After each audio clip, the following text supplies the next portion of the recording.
برادران اسلام، محترم اور مکرم سامعین کرام، آپ کے سامنے درس قرآن مجید فرقان حمید کے سلسلے میں 3 آیات بینات آیت نمبر 105 تا آیت نمبر 107 تلاوت کی ہیں۔ اس سے قبل گزشتہ آیات میں اللہ تبارک و تعالیٰ نے اس برتاؤ کا بیان فرمایا تھا جو اہل کفر بالخصوص یہودی جو تھے وہ رسول اللہ صلی اللہ علیہ وسلم کے ساتھ کرتے تھے۔ جو آیت نمبر 105 ہے، اس آیت میں اللہ رب العالمین یہود کا مسلمانوں کے ساتھ جو برا برتاؤ تھا اس کو بیان فرماتے ہیں۔ کچھ یہودی مسلمانوں سے کہنے لگے، بخدا ہم دل سے تمہارے خیر خواہ ہیں، ہم تمہارے دشمن نہیں ہیں، اور ہم پسند کرتے ہیں اس بات کو کہ تم پر دینی احکام ہمارے مقابلے میں بہتری کے ساتھ اتریں، اور تمہارے اوپر جو شریعت نازل ہوتی ہے ہم چاہتے ہیں کہ وہ ہمارے اوپر نازل ہونے والی شریعت کے حکموں سے بہتر ہوں، اور پھر ہم بھی اس شریعت کو قبول کریں جو تمہارے اوپر نازل ہوتی ہے، مگر کیا کریں کہ تمہارا دین ہمارے دین سے اچھا نہیں ہے۔ یہ بات کہا کرتے تھے یہودی مسلمانوں سے کہ تمہارا دین کوئی اچھا دین نہیں ہے، ہمارا جو دین ہے یہود کا یہ تمہارے دین سے بہتر ہے، ورنہ ہم تو یہ چاہتے ہیں کہ تم پر اچھے اچھے احکامات نازل ہوں، ہمارے دین سے بہتر احکام نازل ہوں تاکہ ہم ان پر عمل کریں اور انہیں قبول کریں۔ اللہ تبارک و تعالیٰ نے ان کے اس مکر و فریب اور ان کے اس جھوٹے دعوے کی تردید ان آیات میں بیان فرمائی ہے۔ فرمایا ما یود الذین کفروا من اہل الکتاب ولا المشرکین ان ينزل علیکم من خیر من ربکم، ان لوگوں کا دل نہیں چاہتا جو کافر اور اہل کتاب میں سے کافر ہیں یا مشرکین ہیں، ان کا دل نہیں چاہتا اس بات کے بارے میں کہ تمہارے اوپر تمہارے رب کی طرف سے کوئی نیک بات اور تمہارے حق میں بہتری نازل کی جائے۔ واللہ یختص برحمتہ من یشاء، اور اللہ رب العالمین ہی اپنی رحمت سے جسے چاہتا ہے خاص فرما دیتا ہے۔ یہ حسد کرنے والے حسد کرتے رہ جائیں گے دین اسلام کے ساتھ، دن بدن مسلمانوں کے لیے بہتری نازل ہو رہی ہے، ان کے دن اچھے ہوتے جا رہے ہیں، برے وقت ختم ہوتے جا رہے ہیں، دن بدن اسلام کی شان و شوکت بڑھ رہی ہے، دن بدن اسلام ساری دنیا میں پھیل رہا ہے۔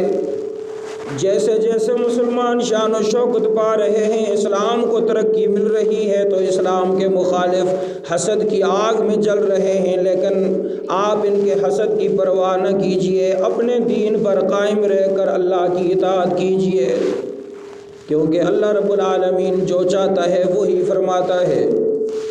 اللہ نے اپنی رحمت کی صورت میں دین اسلام تمہیں عطا فرمایا، اس کی رحمت کی قدر کیجئے، اور دین اسلام پر خوشی کے ساتھ بوجھ مت سمجھے، دین اسلام کو خوشی کے ساتھ اللہ کو راضی کرنے کے لیے اس دین اسلام کو اپنا کر عمل کیجئے، اور رسول اللہ صلی اللہ علیہ وسلم کی اتباع کر کے اپنے رب کو راضی کیجئے۔ اور یہ اللہ کا بہت بڑا فضل ہے مسلمانوں پر، واللہ ذو الفضل العظیم، اور اللہ رب العالمین بہت بڑے فضل والا ہے، جسے چاہتا ہے اپنا فضل عطا فرماتا ہے، جسے چاہتا ہے اپنی رحمت چھین لیتا ہے۔ آپ کو اندازہ ہوا ان آیات میں اللہ رب العالمین نے یہودیوں کے 2 دعوے بیان فرما کر ان کی بات کی تردید فرمائی ہے۔ یہ جھوٹے ہیں، مکار ہیں، یہ مسلمانوں کے حوصلے پست کرنا چاہتے ہیں، پہلا دعویٰ یہ تھا کہ یہود اسلام سے بہتر ہے، یہودی مذہب، ان کا یہ دعویٰ تھا۔ اب یہ بات تو ہر کسی کو سمجھ آتی ہے نا، اس کو قرآن میں بیان کرنا ضروری تو نہیں۔ ہر انسان سمجھتا ہے کہ نئی آنے والی شریعت پہلی والی شریعت کے احکامات کو منسوخ کر دیتی ہے۔ دنیا میں یہ صرف ہمارے نبی صلی اللہ علیہ وسلم کی بات نہیں، جو بھی نبی نئی شریعت لے کر آتے تو پچھلی شریعت اور پچھلے نبی کی نبوت ختم ہو جاتی تھی، نئے نبی کی نبوت اور شریعت شروع ہو جاتی تھی۔ اور اس میں اللہ کی حکمتیں ہیں، جو جو زمانہ بدلتا جا رہا ہے، لوگوں کے حالات بدلتے جا رہے ہیں، اسی کے مطابق اللہ رب العالمین احکامات نازل فرماتے ہیں۔ تو اب سب سے آخر میں سب سے عرفہ، سب سے اعلیٰ شان والے پیغمبر امام الانبیاء، سلطان دو جہاں، فخر کائنات رسول اللہ صلی اللہ علیہ وسلم تشریف لائے تو آپ پر اللہ رب العالمین نے نبوت کو مکمل فرما دیا، رسالت کو مکمل فرما دیا، کتاب مکمل نازل ہو چکی، دین کی اللہ رب العالمین کی طرف سے جتنی بھی بندوں کی ضرورت تھی وہ دین کی صورت میں وہ اللہ تعالیٰ نے اس پاک کلام کے اندر پوری کی پوری اتار دی ہے۔ لہٰذا اب کسی اور شریعت کی، کسی اور دین کی ضرورت نہیں ہے۔ یہ تو سیدھی سی بات ہے۔ اس لیے اللہ رب العالمین نے ان کے اس دعوے کا رد نہیں فرمایا۔ یہ تو ہر آدمی سمجھ سکتا ہے کہ جو بھی نیا نبی آتا ہے یا شریعت لے کر آتے ہیں تو وہ شریعت پچھلی شریعتوں کو، ان کے احکامات کو منسوخ کر دیتی ہے۔ اب اس دعوے کو تو بیان فرما دیا۔ اس کے بعد جو دوسرا دعویٰ کیا انہوں نے وہ یہ تھا کہ اے مسلمانوں، ہم تمہارے خیر خواہ ہیں۔ آج کی دنیا کے کافر مختلف بہانوں سے مسلمانوں کے اندر داخل ہو کر کہتے ہیں ہم تمہارے خیر خواہ ہیں، جیسے مسلمانوں کو بے حیائی اور فحاشی کے راستے پہ لگا کر کہتے ہیں ہم کوئی مسلمانوں کے دشمن تھوڑے ہیں، ہم مسلمانوں کو آزاد خیال کرنا چاہتے ہیں، مسلمانوں کو ماڈرن بنانا چاہتے ہیں، مسلمانوں کو ترقی پسند بنانا چاہتے ہیں، اس لیے ہم مسلمانوں کو پیسہ دے رہے ہیں، اس لیے ہم کہتے ہیں گھر سے باہر نکلیں، اپنے حق میں آواز بلند کریں، اور پھر لوگ نکلتے ہیں، پھر آوازیں بلند کرتے ہیں، اور وہ آوازیں، وہ بے حیائی، وہ اسلامی روایات، بالخصوص ہماری جو مشرقی روایات ہیں، ہمارے جو مزاج ہے ملک کا، ہمارے علاقوں کا یا ہمارے لوگوں کا یا قوموں کا، اس مزاج سے ہٹ کر، ان روایتوں سے ہٹ کر لوگ مغرب اور لوگ کافروں کے دیکھا دیکھی، ان کے شانہ بشانہ چلنے کی کوشش کرتے ہیں، ان جیسا بننے کی کوشش کرتے ہیں، تو یہ کہتے ہیں ہم تمہارے خیر خواہ ہیں۔ اسی طرح ہر زمانے میں کہتے تھے۔ اب وہ کہتے تھے ہم تو تمہارے خیر خواہ ہیں، ہم تمہارے بارے میں برائی نہیں سوچتے، ہم بھی یہ چاہتے ہیں کہ تمہارے دین میں ہم سے بہتر احکامات نازل ہوں تاکہ ہم بھی ان کو قبول کریں، لیکن کیا کریں، تم مسلمان جو ہے تمہارے دین اور تمہارے دین کے احکامات ہم سے اچھے نہیں ہیں۔ اللہ تعالیٰ نے فرمایا یہ سب کچھ اس لیے کر رہے ہیں، یہ اسلام کی شان و شوکت اور مسلمانوں کی ترقی دیکھ کر حسد کر رہے ہیں۔ حسد کی وجہ سے ان کے پاس اور کچھ الفاظ نہیں ہیں، بس یہ ایسے کہتے ہیں مسلمانوں کے ہم تمہارے ساتھ خیر خواہی کرتے ہیں۔ اللہ تبارک و تعالیٰ اپنے فضل سے اپنی رحمت جسے چاہتے ہیں عطا فرماتے ہیں، حسد کرنے والے اسی طرح جلتے رہیں گے۔ ما ننسخ من آیت او ننسها نأتی بخیر منها او مثلها۔ اللہ رب العالمین اگلی آیت میں فرماتے ہیں جو آیت ہم منسوخ کرتے ہیں یا ہم اس آیت کو بلا دیتے ہیں، بخیر منها او مثلها، تو ہم اس کی جگہ میں اسی جیسی یا اس سے بہتر کوئی آیت نازل فرما دیتے ہیں۔ دراصل واقعہ اس طرح پیش آئے کہ جب کعبہ تبدیل ہوا نا، مسلمانوں کا قبلہ تبدیل ہوا تو پہلے مسلمان بیت المقدس قبلہ اول کی طرف منہ کر کے نماز پڑھتے تھے، پھر اللہ رب العالمین نے قبلہ جو پرانا حضرت ابراہیم علیہ السلام کا کعبہ اور قبلہ تھا، یعنی بیت اللہ شریف جو مکہ مکرمہ میں ہے، مسلمانوں کو حکم دیا کہ اب خانہ کعبہ کی طرف منہ کر کے نماز پڑھیں۔ اب یہ تبدیل ہونے کے بعد کافروں نے اور بعض احکامات کے اندر مشرکین نے زبان درازی کر دی نبی پاک صلی اللہ علیہ وسلم پر، اعتراضات شروع کر دیا، یہ کیسا دین ہے، کبھی اس طرح بدل جاتا ہے، کبھی اس طرح بدل جاتا ہے، دین کے اندر ثابت قدمی نہیں ہے، کبھی اللہ آپ کے رب وہ حکم دیتے ہیں، کبھی آپ کے رب یہ حکم دیتے ہیں، اس طرح کہہ کر مسلمانوں کے دلوں میں اسلام کے بارے میں شکوک اور شبہات پیدا کر دی ہے۔ اللہ تبارک و تعالیٰ نے ان آیات کریمہ کے اندر ان کے اس اعتراض کا جواب دیا کہ ہم کیوں احکامات بدلتے ہیں۔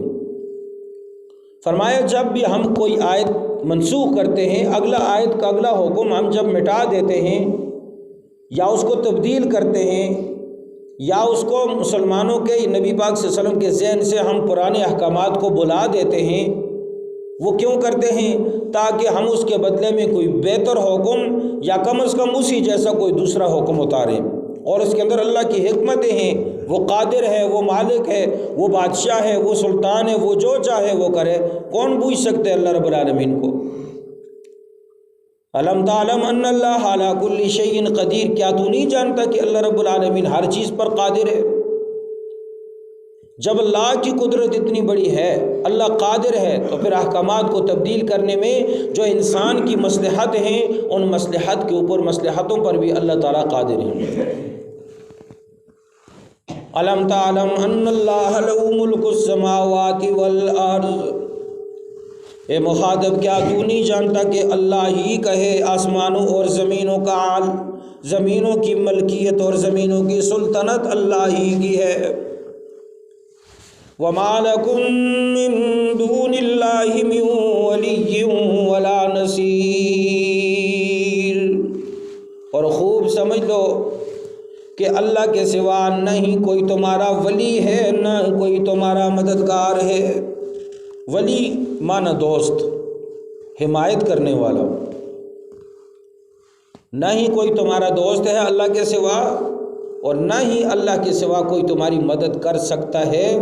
صرف اللہ کے در پر تمہیں آنا پڑے گا، مجبور ہونا پڑے گا، تم بالآخر مجبور ہو جاؤ گے۔ یہ کائنات کے سارے سہارے یہ مکڑی کے جالے کی طرح ہیں، جس طرح مکڑی کا جالا کمزور سا ہوتا ہے، یہ سہارے بھی اتنے کمزور ہوتے ہیں، اور اللہ رب العالمین کی شان و شوکت بلند، اس کی طاقت سب سے اعلیٰ، تو اس کے پاس پناہ لینے والا بھی طاقت میں رہتا ہے۔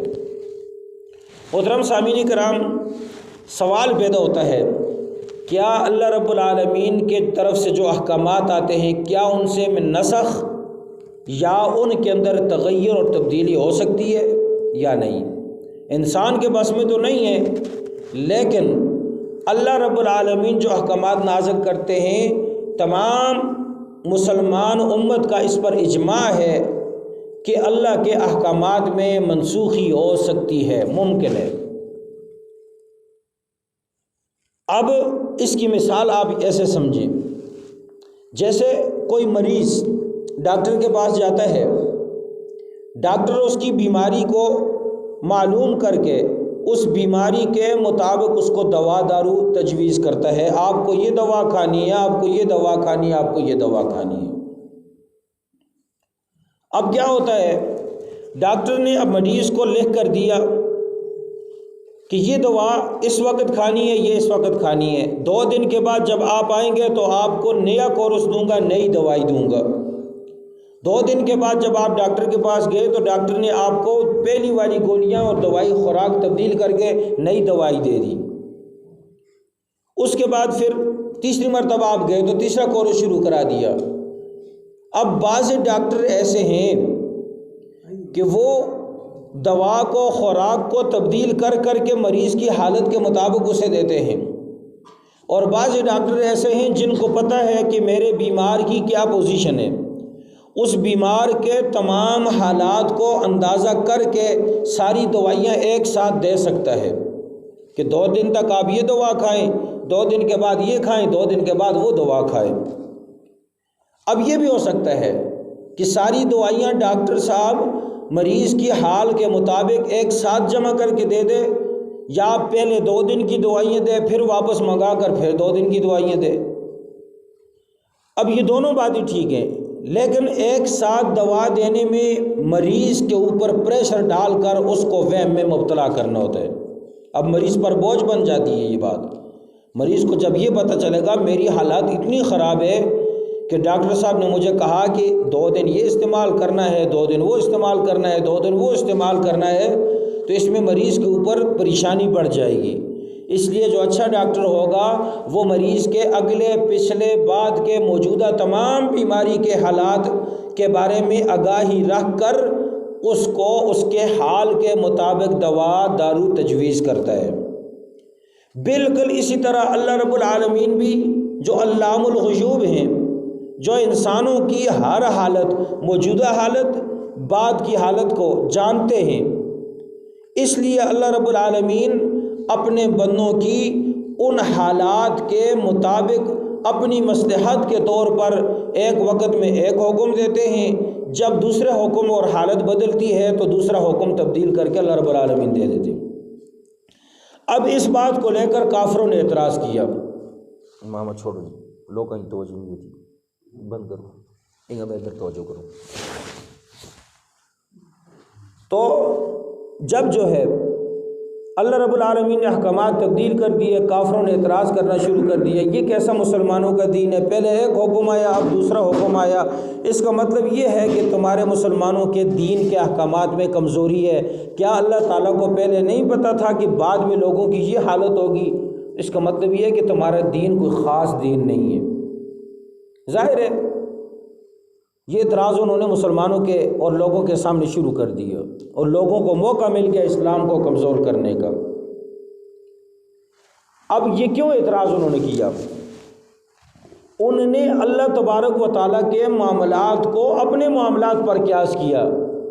کیوں؟ ظاہر ہے ایک حکم کی جگہ دوسرا حکم، جب کوئی حکومت کوئی قانون بناتی ہے، جب اس قانون کو بنانے کے بعد حکومت والے قانون کو دنیا میں نافذ کرتے ہیں کہ آج کے بعد یہ قانون ہے لوگوں کے لیے، رعایا عوام کے لیے، بعد میں جب انہیں پتہ چلا کہ ہم سے کہیں نہیں قانون بنانے میں کہیں نہ کہیں غلطی ہو چکی، اب اس غلطی کو مد نظر رکھ کر وہ اپنے قانون میں تبدیلی کر دیتے ہیں۔ دنیا کا یہ اصول ہے۔ اب یہ قانون میں تبدیلی کیوں ہوئی؟ اس لیے کہ پہلی مرتبہ جو ہم نے قانون اور حکم دیا تھا اس کے اندر جو ہے وہ کچھ نہ کچھ ہماری کوئی غلطی کمی کوتاہی رہ گئی تھی، اس لیے ہم نے قانون کو تبدیل کر کے اس طرح کر دیا۔ آپ سنتے رہتے ہیں روزانہ قانون بدلتے ہیں۔ اب اگر دنیا والوں کے اس انداز کے اوپر اللہ تعالیٰ کے معاملات کو قیاس کریں تو پھر تو ان کا اعتراض ٹھیک تھا، لیکن ایسی بات نہیں ہے۔ کیوں؟ دنیا کے لوگ جو قانون بنا کر اس کو تبدیل کرتے ہیں، دنیا کے لوگوں سے غلطی ہو سکتی ہے، ان کی عقلیں ناقص ہیں، وہ حالات کا اندازہ نہیں کر سکتے کہ بعد میں حالات اس قوم پر کیسے آنے والے ہیں۔ وہ موجودہ حالات کو دیکھ کر قانون بنا کر دنیا میں نافذ کرتے ہیں، بعد کے حالات کا اندازہ نہیں ہوتا۔ لیکن اللہ رب العالمین جو احکم الحاکمین ہے، ہر چیز پر قادر ہے، اول آخر موجودہ بعد کے ماضی حال مستقبل ہر حال کو اندازہ اللہ رب العالمین کو ہے، تو اس لیے اللہ تعالیٰ کے معاملات پر دنیا کے معاملات کو مت قیاس کریں۔ دنیا کے معاملات کمزوری بشری کمزوریوں کی وجہ سے ہوتے ہیں، اللہ تبارک و تعالیٰ کی شان اس سے بلند تر ہے۔ اب یہ آیات کے احکامات کیوں بدلتے ہیں؟ اس کے اندر مصلحت ہے۔ اللہ رب العالمین کی مثال میں نے آپ کو ڈاکٹر کی دکھائی تھی۔ ڈاکٹر نے مریض کے ٹیسٹ کیے اور مریض کی ساری بیماری اس کے سامنے آ چکی، کہ ڈاکٹر سمجھتا ہے کہ 2 دن یہ دوا کھانے کے بعد اس کی حالت بہتر ہو جائے گی، پھر اس سے اچھی دوائی دے دوں گا، پھر جب تیسری مرتبہ اس سے اچھی دے دوں گا، کیونکہ ڈاکٹر کو اندازہ ہے میرے مریض کی 2 دن تک یہ پوزیشن رہے گی، 2 دن کے بعد یہ حساب ہو جائے گا۔ اسی طرح سمجھیں بغیر کسی تشبیہ کے اللہ رب العالمین کو اندازہ ہے اپنے بندوں کے بارے میں۔